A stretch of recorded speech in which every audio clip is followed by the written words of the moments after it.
Sweet as. I'm going to enjoy this one. Honestly, I think I'll get rid of D. I'm going to put everyone in something. Right, Game of Thrones characters into Hogwarts houses. Now this is going to be fun. Just a unique idea, you know. Right, now just some wee basic points here. Over, the houses.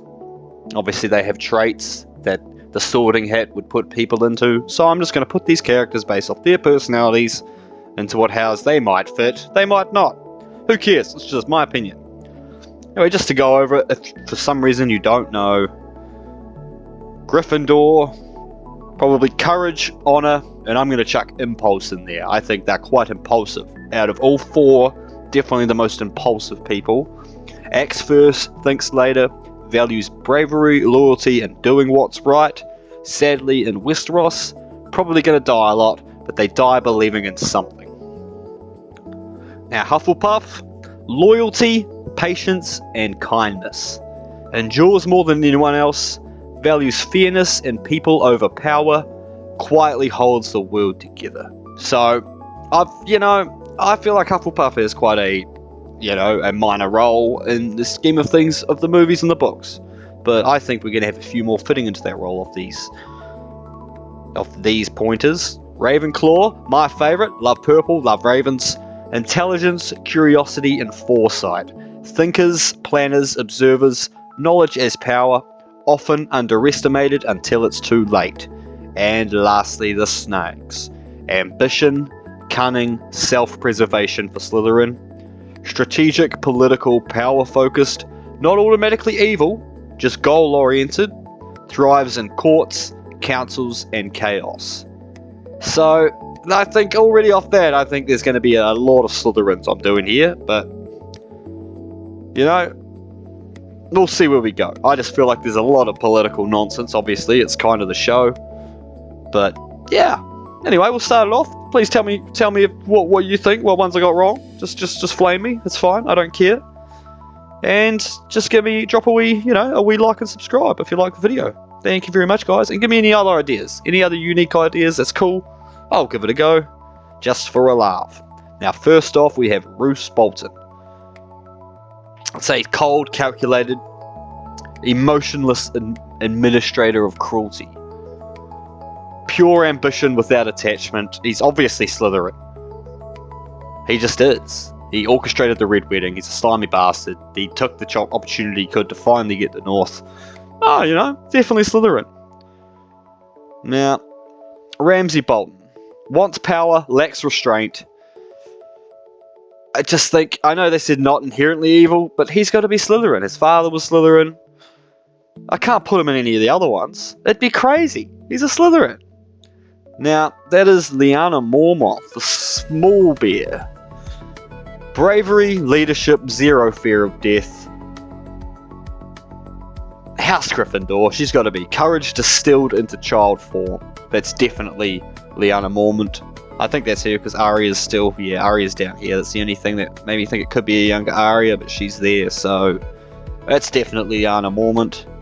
Sansa Stark learns the game, survives through patience and intelligence, but I feel like her growth was specifically through political mastery. That's where she's grown. So for those reasons, remember I said Slytherin, not inherently evil. You can go over there. Sansa. Slytherin, you're a snake. Rickon Stark. Tragically underdeveloped, ruled by fear and chaos because he's just a child. You say he's innocent, he's overwhelmed by the world. I'm going to put him in Hufflepuff. Honestly, because I don't know. He could come back and have such a huge point in the books, whereas, he's quietly holding the world together. That feels out like. Ilaria Sand. Driven by emotion and vengeance over wisdom. Now, you'd have to say with her, there's definitely passion over foresight and over planning. So I'm actually going to put Ilaria Sand in Gryffindor because of her passion. Doing what she thinks is right. Doran Martell. Plays the longest game. One would argue, probably too long. Strategic, cautious, cerebral.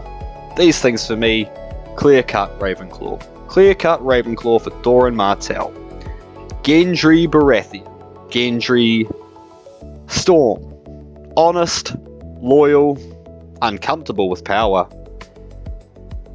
I feel like he's just got solid himbo energy. Gold himbo. Hufflepuff for Gendry. Missandei. Empathy, intelligence, diplomacy. The 3 words I've got here for her. Wisdom paired with kindness. That's the difference, I think, between Slytherin and Ravenclaw. So she's going to go on Ravenclaw. Even though I'm kind of going off the show Missandei, because book Missandei I think is a wee bit younger. So she's probably not as intelligent being a child.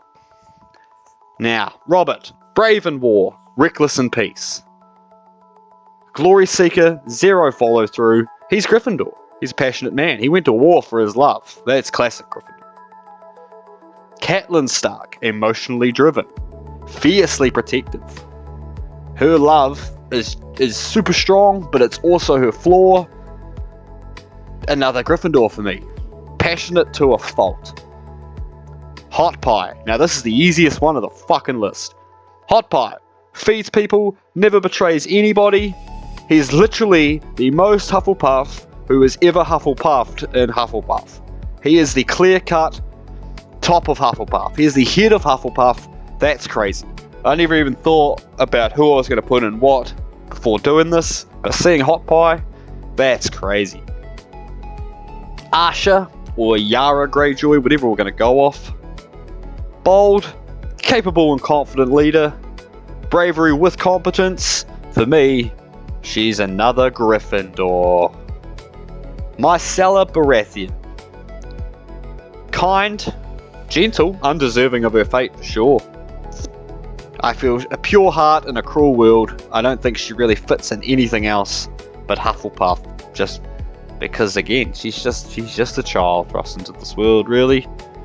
Rob Stark, honourable to a fault, bravery without political instinct. And again, Gryffindor.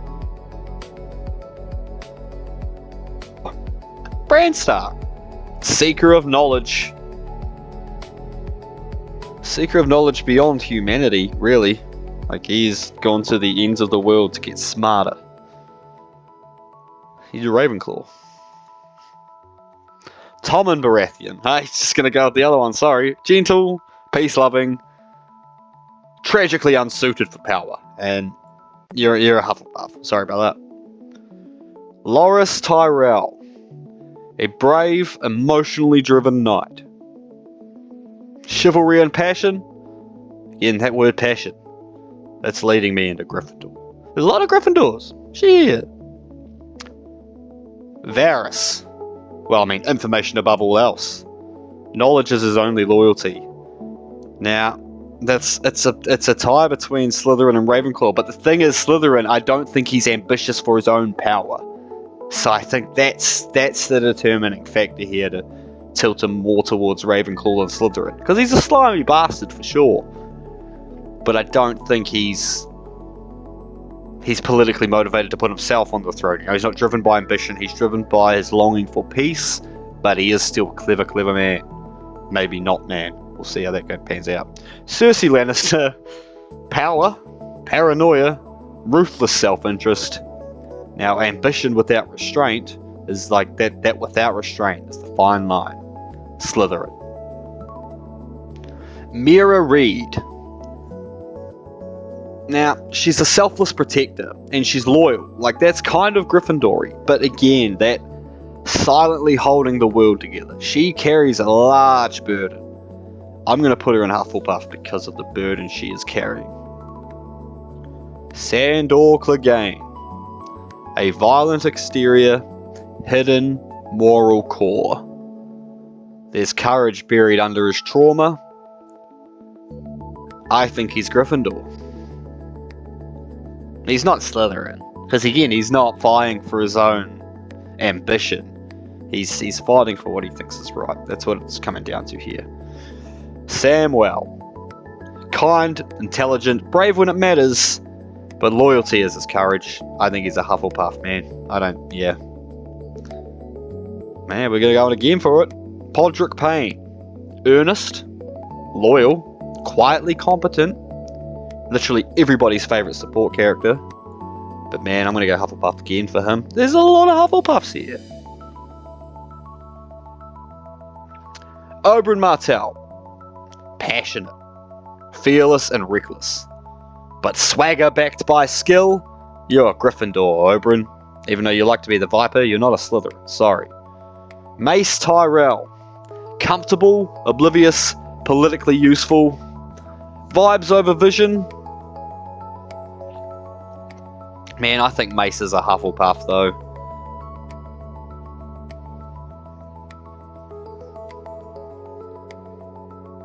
It's a tough one for me. Maybe Mace and Ravenclaw? Nah, he's not really Gryffindor. I feel like he doesn't throw himself... Oh. Hufflepuff might be the best fitting, but it's not. He doesn't fit wholly into one. Tell me if I'm wrong, but that's just what I think. Right, well, here we have Harry Potter himself. Duty, honor, self-sacrifice, chosen one energy, without ego. He is Gryffindor. There's no doubt in my mind. That one's the easiest one. Olenna Tyrell. Sharp tongue, sharper mind.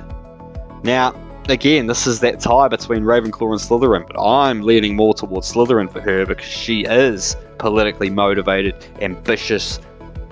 She wants to put her family at the top spot. Now, I think that's very, very clever, but it's the ambition. Like, these people aren't, they're smart and they're just looking out for themselves, but these are ambitious trying to rise. Bron. Pragmatic and survival focused. Now, they're survival focused, and loyalty is negotiable. I think Bron's another Slytherin, just because he's so survival focused. I think that pragmatic and survival focused are two terms that I think really slide him towards that, and he's not loyal. He's the highest bidder. So I think he's Slytherin, and I'm a fan. A couple of the Night Kings on here. I mean, let's just put him in Slytherin. He's a dickhead. Single-minded purpose, no emotion, ultimate end goal. Grey Worm. Discipline, duty, suppressed emotion. I'm going to go Gryffindor for Grey Worm. It's close though. Nah, I'm going to put him down in Hufflepuff. Because he's quietly holding the world together. That's the line for me. Khal Drogo. He's Gryffindor, come on. Strength and honor. Lives by courage. Hardly honor, a little bit of honor. Yeah, I'm going to go Khal and Gryffindor. The Drogo. Jojen Reed. Now, prophecy, he's got the green seer abilities, foresight, accepts his face. He's got knowledge, personal cost to it, but he does have knowledge. He's a Ravenclaw for me. Jojen Reed is easily a Ravenclaw. Ygritte. Wildly courageous. Just fights for her freedom. Passionate. Defiance. Like, she actually has, like, traits that you see in the main trio in Harry Potter. Like, she kind of does. So she's a fucking Gryffindor. Daenerys Targaryen. Visionary turned absolutist, and I feel she's kind of covering up her political ambition with her destiny. But boy, she's ambitious, she's clever. She's a Slytherin. She's a Slytherin. She speaks parcel tongue to her dragons. Viserys, well, so's he. Wants power without earning it. Entitlement over competence. Sounds like a Draco thing to me. You two can hang out together a wee bit more. Hold on. Pure loyalty, pure heart, Hufflepuff, no debate. Say there's not enough Ravenclaws as I'd like, but that's alright. Jaime Lannister. Honor reclaimed through his actions, and his bravery is born from his guilt. I think he's Gryffindor. I don't think he's trying to push himself further politically. I think he's Gryffindor. He's just brave and passionate about those he loves. Euron Greyjoy. Egotistical, dominant, just chaotic. That's ambition without sanity. You're a Slytherin, brother. Oh, here we go again. Peter Baelish. Literally the blueprint Slytherin. Manipulative. Just a bad guy. Arya Stark. Fearless, driven, independent. She's kind of... there's not many more courageous characters than her. Gryffindor. Davos. Moral compass. Very... what's the word? He's full of humility. I don't know what the other word for that would be. And even under pressure, he remains a decent human being. I'm going to go Hufflepuff for Davos Seaworth. Tywin Lannister. Now, he's such a Ravenclaw for me, but I can't take away that everything he does is trying to put his family on the top. Ambitious, driven by ambition, he's a Slytherin. But he's so close to that Ravenclaw.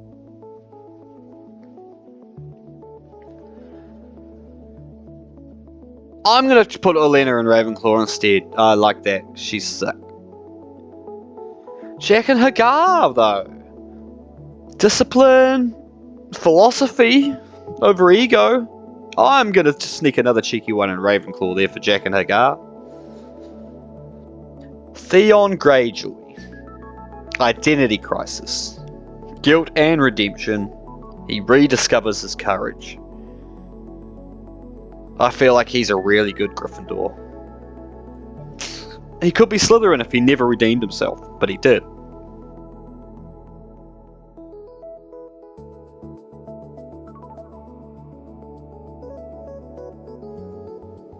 Tormund Giantsbane. Valor, bravery. You're a Gryffindor. I couldn't put you anywhere else. Where's John? Let's put you next to John. You two can hang out. Jorah. Loyal to a fault to Daenerys, not really to his family and his name, you know? But I'm going to go Hufflepuff for him because of the loyalty. Yeah. Tyrion. Well, that's about as clear-cut Ravenclaw as you can get. Wit, intellect, survival through intelligence, literally mind over might. He's Ravenclaw. That's not even close. Melisandre. Faith over morality. Apparently to her, the ends justify the means. That sounds very Slytherin to me. She just looks like one there too, doesn't she? Looks like a fucking Narcissa. Malfoy. Geormor. Duty, leadership, and sacrifice. His honour through his services, second to none. Gryffindor. Marjorie Tyrell. Social intelligence is power. Charm is her strategy. She is ambitious to be queen. Slytherin. Lysa Arryn. I don't like putting her in any of them. Maybe... I'm gonna put her in Slytherin just because I don't like her. Just because I don't like her. She's made some fucking foolish political moves. For what? For Peter? For Peter? Fuck that. Renly. Now we're gonna have to discuss with those in Gryffindor if they want him in the changing rooms. But Renly Baratheon. Popularity over substance. Charismatic. He's confident but without a backbone. But I think he's still Gryffindor. Because so is Neville Longbottom. He's confident. No, he's not. He's the opposite. I fucked that up. Oh well. Brienne of Tarth. Honor personified. She is the purest knight. She's a Gryffindor. You can hang out with Renly, your boyfriend. Alright, we're gonna go again. Barristan Selmy. Unwavering honor. Old school bravery. Only got dismissed. He would have served a dickhead king the whole time. Barristan Selmy's a Gryffindor. Joffrey. Cruelty. No courage. Ambition without control. Another Slytherin. Stannis. Duty over humanity. Law above love. I'm gonna put you in Slytherin, Stannis. dickhead. Kyber. Well, sadly, knowledge without ethics. He could be a dark wizard coming from Ravenclaw, but he's really for knowledge. He's not trying to put himself in charge. He's just pursuing knowledge. Maester Aemon. Wisdom, restraint, and sacrifice. His knowledge is tempered by his humility. He's a Ravenclaw. I mean, come on, he's a Maester. It's Celeste Baratheon, or Celeste Florient, I think she was. Fanaticism through belief. Her ambition is through a god, through faith. She burned a little girl at the stake. You're a shit person. Slytherin. Now, I'll go to Shireen so we don't have such a sad note, but kindness, curiosity, innocence, she deserved better. She's a Hufflepuff. She's a sweet, sweet girl. And then the man. Honor above survival, the cautionary tale to all Gryffindors following him should have been Ned Stark. Because if he was smarter, he wouldn't have died that way. If he was a slimy git, he wouldn't have stayed that way. If he was a Hufflepuff, he probably would have stayed in the north. But he's a Gryffindor. He went south. He's like, I can help my homie out. And look what happened. Anyway, that was fun. I really did enjoy that. I might do that to some other universes, put them in the Harry Potter houses. That is quite fun, quite unique. Or any other wee crossover ideas that come to mind. Or if you've got any, please comment them and I'll give them a go. I'm really keen to try anything. Anyway, thanks for watching, guys. Please tell me what ones you think are wrong. That's fine with me. Flame me. It's fine. But I love this. I put myself in Ravenclaw because I think I'm so smart. Obviously a joke. That's crazy to say. I just like purple. Anyway, thank you guys. See you.